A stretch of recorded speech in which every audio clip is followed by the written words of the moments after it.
I didn't even get to sit down before he broke it off.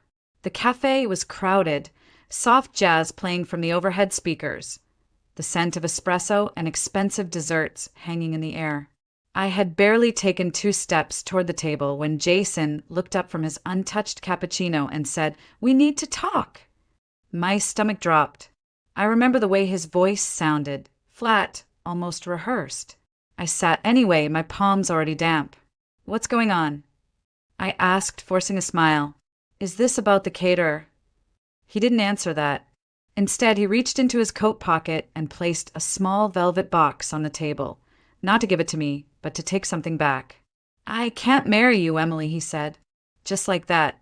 7 words that carved through me sharper than any scalpel I'd ever held. "What?" I whispered. He leaned back in his chair, as if the weight of honesty had finally set him free. "It's not you. It's just we're heading in different directions. I've made connections, important ones. Megan Langley and I were aligned in ways I didn't see before." Megan Langley, daughter of Gregory Langley, the venture capitalist who practically owned half the West Coast's tech startups. My heart began to race. "You're leaving me for her?" "It's not like that," he said, though it clearly was. "This is better for both of us. You deserve someone simpler." He didn't even flinch when I stared at him, stunned and silent, trying to understand how the man I was supposed to marry in 16 days could erase me so cleanly. Then, as if he hadn't gutted me enough, he added, "Also, the ring. It's a family heirloom. My grandmother would be devastated if it left the family." I slipped it off. My hands were shaking, but I did it. I placed it gently on the table between us and said, "Thank you for your honesty." Then I stood up and walked away, straight past the glass doors, past the couple sharing desserts, past the curious eyes trying to figure out what just happened. Only when I turned the corner onto Elm Street did the tears finally come. I didn't go back to the apartment we shared. I didn't want to see the half-packed boxes or the dress hanging in the closet. I couldn't face the silence, but when I arrived, it was already done. My things were in labeled suitcases by the door. Clothing, books, toiletries, all carefully sorted, as if I were being returned to sender. Not by Jason. He wouldn't have been that considerate. It had to be his mother. I sat on the floor beside those bags for I don't know how long. My old studio lease had ended. I'd given it to a nursing student a few weeks ago. Every cent I had saved had gone to the wedding.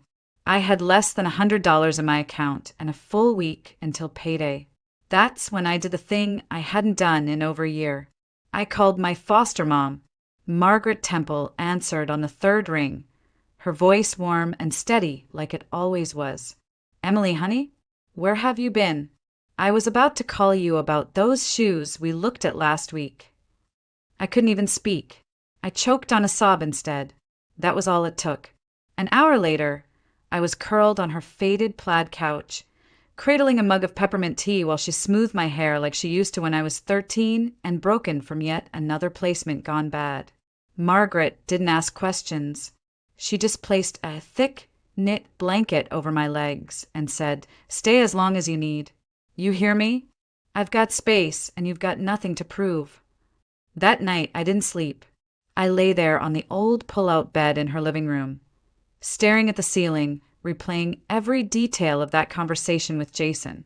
His calmness, the way he didn't even hesitate. Had he ever really loved me? Or was I just a placeholder until someone with a last name like Langley showed up? By sunrise, the ache had dulled into something heavier, something like shame. I was supposed to be walking into a new life, a new chapter, a family of my own.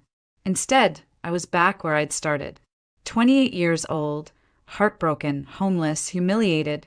At noon, I showered, dressed, and returned to the hospital as if nothing had happened. Nurses smiled. Some asked about the wedding plans. I smiled back, nodded, liet, because telling the truth felt like it would tear me open all over again. But as I changed into my scrubs and checked my patient assignments, I knew something for sure. I couldn't stay here forever. Not in this town. Not with these memories. Not while Jason Miller and Megan Langley toasted champagne to their bright, aligned future just across the state line, not when I had nowhere else to go and nothing left to lose. 3 days passed, 3 slow, aching days where I went through the motions on the hospital floor while trying to keep my insides from unraveling. I smiled when people asked about the wedding. I said it had been postponed. I said Jason had a business trip come up. I said I was fine. I said too much. But on the 3rd day, while I was checking in 4 line in room 8, Rachel, our blunt, no-nonsense charge nurse, peeked her head in and said, "You still looking for a miracle escape from this place?" I blinked. What? She motioned me out into the hallway and lowered her voice. "You remember Lily from Neuro? She took a private care job a month ago, live-in. High pay, but she quit last week. Couldn't handle the guy." "What guy?" Rachel raised an eyebrow. "Some rich tech mogul. Paralyzed. Lives up in Cypress Hill in one of those who even builds these kind of houses. Apparently he's a nightmare. Sounds amazing. Pays triple what we make here. Live-in suite. Meals included. No roommates. No night shifts. Just one patient." I hesitated. "I'm not a caregiver." "You're a nurse with 5 years of experience," she shot back. "You're more qualified than half the people they've had. And trust me, this guy scares most of them off in under 2 weeks. You're stubborn. That might actually work in your favor." I almost laughed. I wasn't sure what part of me still counted as stubborn. Everything inside me felt cracked. But something in her voice, the word escape. It echoed, loudly. "Do you have a contact?" I asked. 10 minutes later, she handed me a small card with a name written in sharp, elegant cursive. Margaret Temple, estate manager. And beneath it, a number. It took me until midnight to call. I stood in the back alley of Margaret's house in my coat, breathing in cold Montana air, phone shaking in my hand. Margaret Temple picked up on the second ring. "Yes." "This is Emily Carter.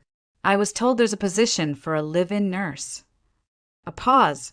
Then, "Are you available for an interview tomorrow morning at 9? I blinked. "Yes, I can be there." "Bring your credentials and references. The address will be texted shortly. Do not be late." The line went dead. At 4:30 a.m., I boarded the earliest flight out of Helena to San Francisco, connecting to a regional shuttle that climbed the hills of Cyprus until it left the real world behind. Everything felt like a dream I hadn't earned. And then I saw the house. It looked like a modern fortress, glass, steel, and sharp edges woven into the cliffside as if someone had carved a mansion out of sunlight and stone. A long black gate swung open as my cab approached, and for a second, I wanted to tell the driver to turn around. Too late. Margaret Temple met me at the front door. A woman in her 60s, thin as wire, hair pulled into a tight twist, dark blue suit without a wrinkle. She looked me up and down with the precision of someone who had worked in either the military or a hospital. "You're early," she said. "I didn't want to be late." "Good. Follow me." The interview was swift. She glanced over my resume, asked 4 questions, didn't smile once, and finally said, "The position is yours, Miss Carter. The terms are simple. Round-the-clock availability. 2 days off per month. No visitors. Medical knowledge is crucial. Discretion is non-negotiable. Your patient is a complicated man. You will be living on the 2nd floor, adjacent to his suite. Meals and lodging are included. Salary, $12,000 per month, plus performance bonus depending on the condition's progression." I tried not to react. I still remember gripping the arms of the chair to keep from laughing out loud. It was more than triple what I made at the hospital. I didn't have a plan. I didn't have anything but an overstuffed duffel bag and a bleeding heart. But I said yes. I said it without hesitating. Margaret slid a folder across the table. "This is your contract. Review it before tomorrow. Your patient is Mr. Ryan Hale." The name meant nothing to me then. It would soon mean everything. The next morning, I stood outside his door, folder in hand, heart thudding. The hallway was quiet, hushed by the kind of carpet that swallowed footsteps. Everything about this house was polished and cold. Stone floors, sleek lines, expensive silence. Margaret stood beside me, clipboard pressed to her chest. "You're sure you want this?" she asked without looking at me. I signed the contract. That's not what I asked. I swallowed. Yes. She knocked twice, then opened the door without waiting for a response. The room was large, too large. Vaulted ceilings, glass walls looking out over a stretch of redwood trees. Sunlight bleeding across pale hardwood floors. It felt less like a bedroom and more like a throne room built for a ghost. He was by the window, in a sleek black wheelchair, back to us. "Mr. Hale," Margaret said crisply, "your new nurse has arrived. Emily Carter." He didn't turn right away, just sat there, fingers slowly tapping the armrest. Then, finally, he pivoted, and my breath caught. I don't know what I expected. An older man, maybe. Someone frail. But Ryan Hale was young. Maybe mid-30s. Tall even while seated. Short dark hair. Sharp jawline, eyes like cut glass. And yet there was something exhausted about him. His skin was pale, his frame lean, but his expression was the thing that warned me. He looked at me like I was already disappointing him. "So," he said, voice low and biting, "they sent me another one." I opened my mouth to speak, but he cut me off. "What's the bet this time, Margaret? A week? 10 days. Margaret didn't answer. She only said, "I'll leave you two to get acquainted," and left, shutting the door behind her. Silence stretched. "I'm not here to place bets," I said finally, "just to do my job." He rolled his chair a few feet closer, examining me like I was a piece of art he didn't particularly like. "And what job do you think that is?" "Medication, physical therapy, monitoring vitals, supporting rehabilitation." He snorted. "You forgot the part where you nod sympathetically while I fail to walk again. That's usually everyone's favorite part." I didn't flinch. "I'm not here to pity you." He tilted his head slightly. "Oh, that's new. Most of them crack by day 3. Maybe I'll surprise you." "Maybe," he said, though the smirk that curled at the edge of his mouth made it clear he didn't believe a word. We went through the day in stiff silence. I administered medication, reviewed his physical therapy plan, took notes. Ryan kept making barbed comments, testing me, pushing. But I didn't bite. I'd worked with veterans who lost limbs, teenagers who screamed through every injection, mothers who wept through morphine highs. Ryan Hale was not going to scare me. That evening, as I prepped his room for the night, he said suddenly, "You're not what I expected." I looked up from the drawer. "No. You haven't asked about the accident. I figured you'd tell me if you wanted to." Another pause. Another surprise. "It was a ski trip," he said finally. "Solo. I lost control on a ridge. Woke up in a helicopter. Haven't stood unaided since." I nodded. "Thank you for telling me." He stared at me for a long time. "Why'd you take this job?" "I needed it. Not the money." "Why this job?" I met his eyes. "Because I've been lied to. Because I know what it's like to be thrown away." His expression changed just for a second, like a crack in a wall that shouldn't be there. Then he turned back to the window. "Don't get attached," he said. "I don't do gratitude, and I don't do friendship." "Good," I replied. "I don't do illusions." He didn't say anything after that, but he didn't dismiss me either. It happened on the 5th night. I wasn't supposed to be awake, but the wind outside had been howling since midnight, shaking the windows like some restless ghost couldn't decide whether to come in or stay out. I got up to close the blinds and spotted the light still on in the West Wing gym, an area Ryan rarely allowed anyone into alone. At first, I ignored it. I told myself he probably fell asleep watching TV in there. But something tugged at me, something quiet and instinctive. I slipped on my sweater, padded down the silent hall, and pushed the gym door open just enough to peek through. And what I saw stopped everything. Ryan Hale was standing. Not completely, not unaided. He was gripping a pair of parallel bars, his arms tense with strain, sweat dripping down his temple. His legs trembled beneath him, every muscle taut, but he was doing it. Slowly, determinately, step by painstaking step. My breath caught. He didn't notice me at first, he was too focused, but the soft creak of the door gave me away. He turned, saw me, and his expression shifted instantly from effort to rage. "What the hell are you doing?" he snapped. "I heard something. I thought, get out." "Ryan, now." I didn't move. I couldn't. Not because I was frozen, but because something in my chest had already changed. He wasn't hopeless. He wasn't finished. He was hiding progress. Why? Why are you keeping this a secret?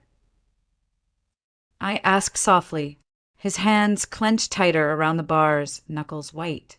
Because the minute people see progress, they expect miracles. That's not how healing works. He laughed bitterly. No, but it's how disappointment works. I've already watched people walk away once they realized I wasn't going to magically rise out of the chair and be who I was again. I'm not doing that again. So instead, you pretend there's nothing left? That you've given up? His jaw tightened. You don't get it. I stepped closer, carefully, like approaching a wounded animal. Maybe I do. His eyes locked onto mine, furious, uncertain. I'm not going to tell anyone, I said. But if you let me help you, really help you, we can work toward something better. You don't have to do this alone. Why? He demanded. Why do you care? Because I know what it's like to have your future ripped away and be expected to smile through the pieces. He stared at me, breathing hard, sweat gleaming on his skin. I thought he'd yell again, order me out, threaten to fire me. Instead, he lowered himself slowly back into the chair, silent, exhausted. Finally, he muttered, "Fine." My heart jumped. "We keep this between us," he added. No one knows." "I understand." "And you follow my lead. I say stop, we stop. I say go, you help. That's it." "Agreed." He studied me, eyes still sharp, but something had shifted. Something unspoken. "You're not like the others." I shrugged. "I'm not trying to be." We started the sessions the next morning. Early, quiet, before Margaret stirred, before the sunlight fully warmed the kitchen tiles. Each step he took was agony. Controlled, measured, like fighting gravity with nothing but spite and muscle memory. But he did it, and I was there, not to cheer, not to weep, just to support. One hand steadying the world he didn't want to fall in. It started with a voice. I was organizing the meds cabinet in my room when I heard it. Deep, confident, too smooth. Male, not Ryan, not a house staff member. Curious. I moved quietly toward the main hallway and followed the sound into the west sitting room. There, lounging on the leather couch, was a man in his early 40s, expensive watch glinting in the morning sun, holding a glass of something that wasn't juice. "Ryan, you look like hell," the man laughed. Ryan, across from him, offered a tight smile. "Good to see you too, Eric." That was my introduction to Eric Thorne, Ryan's longtime business partner. The man who, according to Margaret, had stepped up to manage Hale Nexus Technologies after Ryan's accident. Something about him made my skin crawl. Maybe it was the way he looked at Ryan like he was still measuring his worth. Or maybe it was how his eyes landed on me when I walked in with the tea tray. Slow, assessing, invasive. "This the new one?" he asked. "Emily Carter," I said evenly, setting down the tray. "She any better than the last three?" Eric quipped, sipping his drink. "She's not here to entertain you," Ryan replied coldly. "She's my nurse." The conversation turned to business. Mergers, investor tensions, government contracts. I tried to stay invisible, but one word froze me where I stood. "Langley." Eric leaned in, lowering his voice. Laura says her father's ready to push the funds through. We just need the control package transferred to the shell. Langley Capital will absorb it. He's got contacts in the tech board. Easy in. Ryan didn't respond.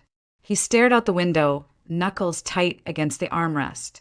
I've already prepped the docs, Eric continued. We just need your signature.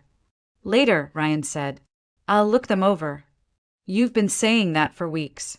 If we wait much longer, the opportunity closes. Ryan didn't answer. My pulse thundered in my ears.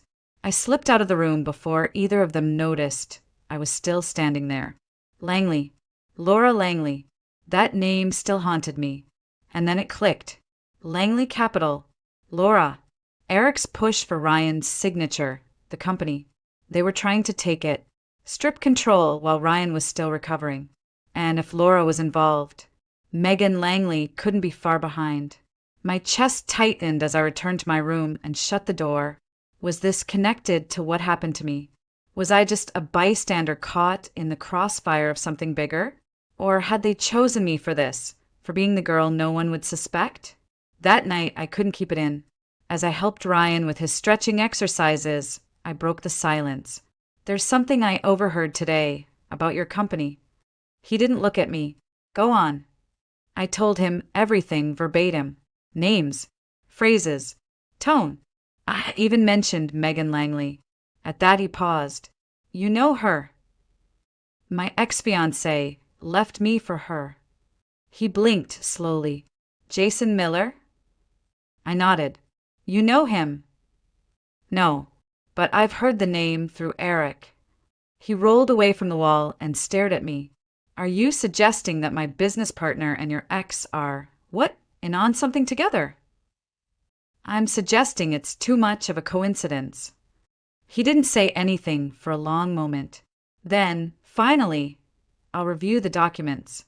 That was it. I tried not to feel crushed. I'd hoped for more, maybe belief, maybe action. But instead, Ryan returned to silence, like everything I said had gone straight into a void. That night, I paced my room like a cage thing. Was I wrong? Was I imagining shadows? Or worse, was I right and no one would believe me? The next morning, he knocked on my door. He never knocked. When I opened it, Ryan sat in his wheelchair, a folder in his lap. You were right, he said. Langley Capital isn't just investing. The paperwork transfers decision-making rights and ownership to a holding company Eric formed 2 months ago, hidden under layers. My breath caught. I want you to help me stop them. He handed me the folder. Are you sure? I asked. After everything? Ryan nodded. If they think I'm too weak to fight, then they've forgotten who I was before I broke. The plan took days to finalize. Every night, after the staff had gone quiet and the windows had gone dark, Ryan and I sat across from each other at the long oak table in the study, poring over documents and strategy notes. His hands trembled from exhaustion sometimes, but his voice stayed steady. He was building a war room, piece by piece, and I was his only ally inside the walls. He'd already contacted his attorney. They were gathering records, emails, contracts, bank trails. Ryan had hidden nothing from me, not even his doubts. I trusted Eric more than anyone, he said one night. He was there the day I pitched my first app. I let him speak on my behalf when I couldn't walk. And all this time, you were right to trust your gut, I told him. I was late to do it, he replied, but I won't be late again. 1 week later, a special meeting of the board was called. No one suspected anything. Ryan let Eric think the signature was coming. He even thanked him in an email for handling things so well. That same afternoon, he suited up. It was the first time I saw him in a full tailored suit. Midnight blue, crisp, handsome in a way that made my heart slow. His body was still weak, but something about the way he moved, proud, upright, made the air in the room shift. He practiced walking to the conference table with a cane. Just 10 steps, then 15, then 20. I want them to see it, he said, with their own eyes. The day of the meeting, We arrived 15 minutes early. The building was all glass and chrome, and too much silence. Heads turned as we entered. Ryan, walking beside me, jaw set, steps measured but firm. Shock rippled through the halls like an electric current. In the boardroom, Eric sat at the head of the table. Laura was there too, in a dove-gray suit, legs crossed, lips painted like war. And beside her, Jason. He looked smaller than I remembered. Still handsome, still smug, but less polished now, like something borrowed that hadn't been returned quite right. When Ryan stepped into the room, cane in hand, the silence snapped. "You're walking," Eric said. "Not perfectly," Ryan replied, "but enough." He didn't sit at the far end. He walked directly to the head of the table, paused, and looked Eric dead in the eyes. "This meeting is now under my authority," he said calmly, "and I'll begin with this." He placed a folder on the table and flipped it open.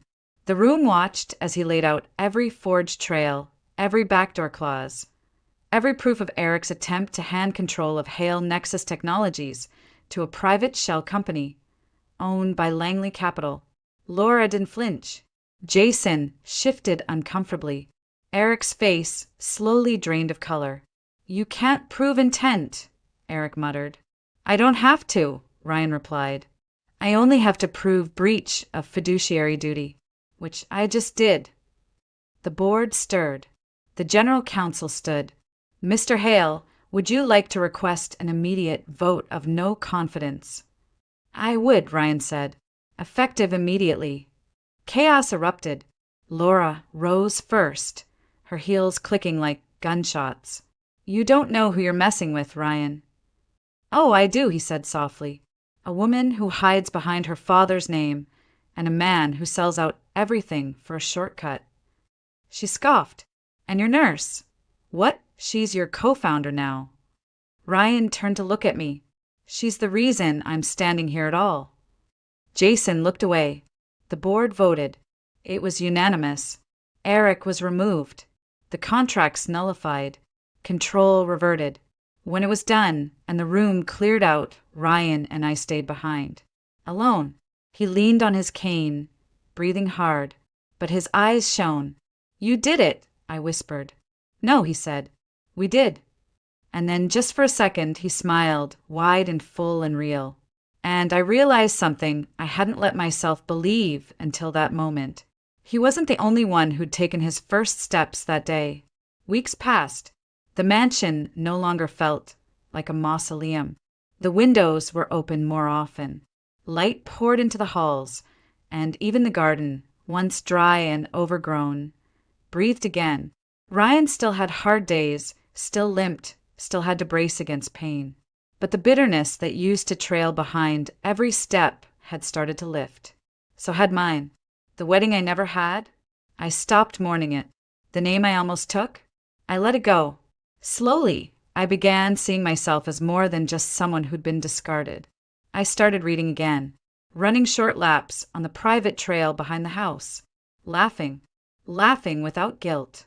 Ryan made it a point to cook one night a week, even though he burned rice and cursed at the stove like it owed him something. I let him. I sat at the kitchen island, legs curled up, smiling at his frustration. That was our ritual, small, unspoken, but ours. One night he handed me a dish I couldn't identify and said, "If this kills you, I want it on record I tried."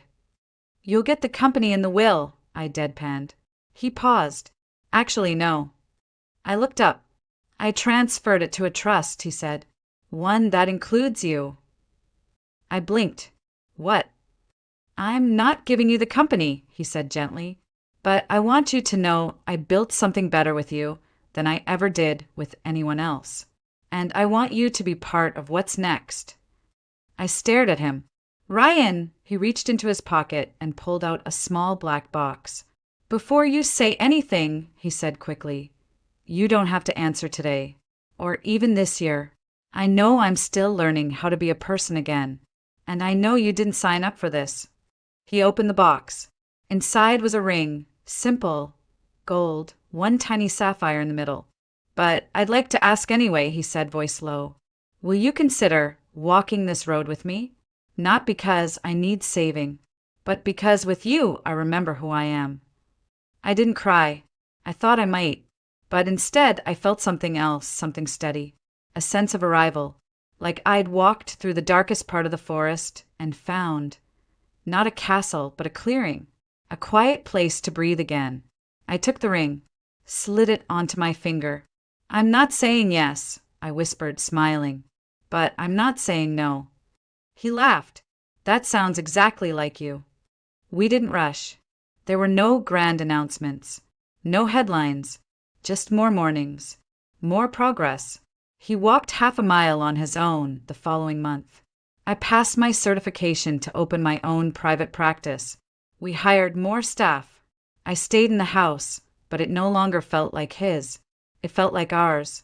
As for Jason, he texted once, 2 lines, asking if I was okay. I never replied. I didn't need to, because the truth was I'd already gotten everything I was supposed to get from that heartbreak.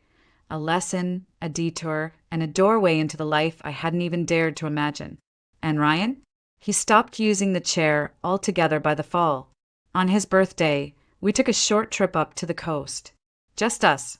He walked beside me down the beach at sunset, sand clinging to our feet, the wind cold enough to sting.